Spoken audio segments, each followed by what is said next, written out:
Hi guys, this is Allie with Allie Answers. I hope that you're having a fantastic day.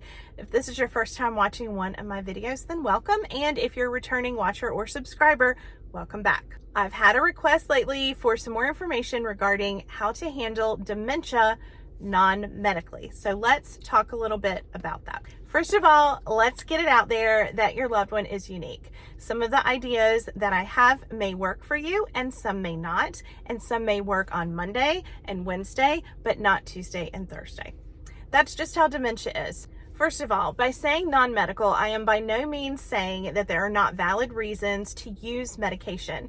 So a lot of times people that have dementia have a heightened level of anxiety and or depression, and those two things absolutely should be addressed medically. So make sure that you speak to your doctor about those types of things. What I am talking about is when you start to see certain behaviors and people tend to default sometimes to medicating those behaviors when there are other options. So some of the behaviors you might see are picking at their clothes or continuing to work something in their hands over and over and over again, sometimes until their hand is raw. Sometimes you will have someone ask to go home, and that is really a common one, and we talk about that in another video, and so I'll drop that down below so you can take a look at that one. They may be looking for children to come home from school, and they might be agitated because they don't understand why their mother has not picked them up yet, or they might keep asking for food even though you have already fed them 3 times. It's actually normal for anyone who has dementia of any type to do these sorts of things. None of them are unusual. What is so hard when we are a family caregiver is that we know who that person used to be, and it is very difficult to see that person struggle. So if we can alleviate some of the agitation in a non-medical way, then it is always a good idea. Number one, you want to make sure that they are not in any physical distress. It sounds logical, but not everyone thinks this way. So very first thing, you want to make sure that they are not hungry, they're not thirsty, they are not uncomfortable physically. Are they wearing pants that are too tight around the waist? Or do their shoes get on their nerves? Or have you noticed that their feet are swelling and they still have their shoes on in the afternoon? Maybe they need to take their shoes off and put their feet up, for example. You need to alleviate any physical discomfort first and foremost. Do they need to go to the bathroom? Do they need to poop? Are they constipated? When was the last time they pooped? Does their stomach hurt? Sometimes your loved one will be able to tell you these things, and sometimes they won't. They might physically indicate it by pulling on their clothes that seem to be getting on their nerves, or maybe you just know that they haven't used the bathroom in a while. One of the reasons this is so important is they may not be able to tell you what's going on, and they might be getting more and more agitated because they can't tell you. They can't verbally express themselves well. With dementia, a lot of times people have a hard time expressing what they're thinking or what they're feeling. We have to think for them. When was the last time they ate? Maybe some graham crackers and milk will solve some of the agitation. You may want to even keep a journal if this is something that happens on a regular basis. I had a lady one time that was in terrible pain after she sat in a certain position on her couch for a period of time. Her daughter started paying attention that she was complaining after she had been on the couch for a while, and she realized that she just needed to readjust her position, or she needed to encourage her to use the recliner more, and the frustration tended to lower because her daughter made that adjustment. Loved one is on a regular dose of pain medicine for anything. You want to make sure that they're getting it in a timely manner as prescribed by the doctor. Sometimes people will say, well, I didn't give the Tylenol today because they seemed fine. Well, if they have a regular issue that is causing pain, like back issues or something, and it is prescribed by the physician for them to take medicine every 6 hours, please make sure that you are giving it as prescribed, because if you're not and you're starting to see an increase in behaviors, that could be why. And as a side note, if you're seeing lots of pain, make sure that you bring it up to your doctor. And if you don't feel like it's being addressed properly, then you want to be an advocate for your loved one in that case. If your loved one still can talk and express themselves, listen.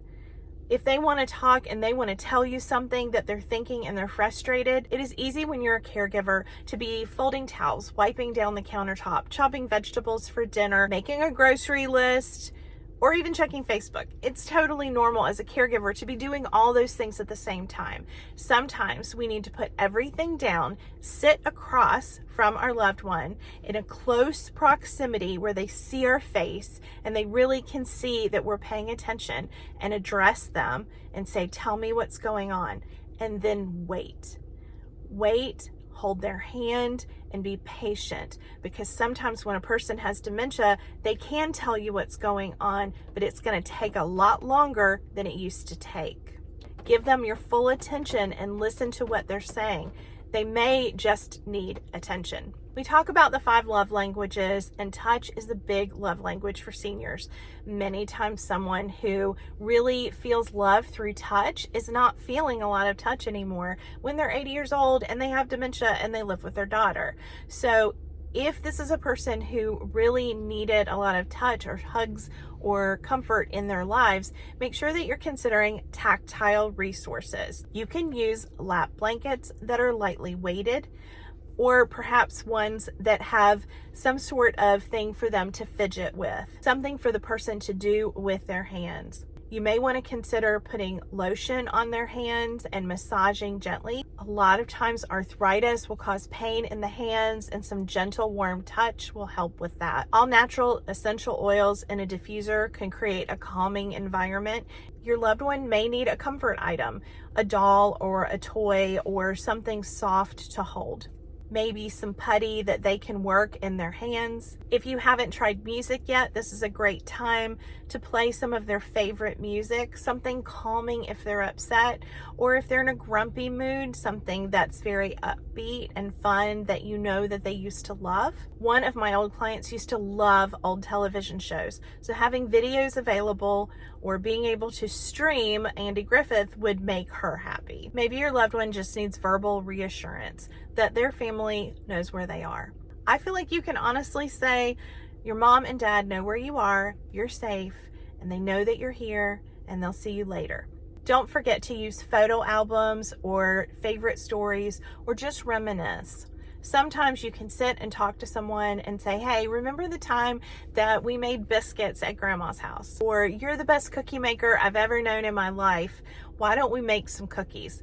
Food is a great distraction, and making it, if you can get them to participate, is a good way to distract them. Distract and redirect, never argue. While it's tempting to use the word no, try instead yes and. If they say, I'm waiting on my husband to come home, and their husband has passed away, you can say, yes and why don't we go ahead and get dinner started?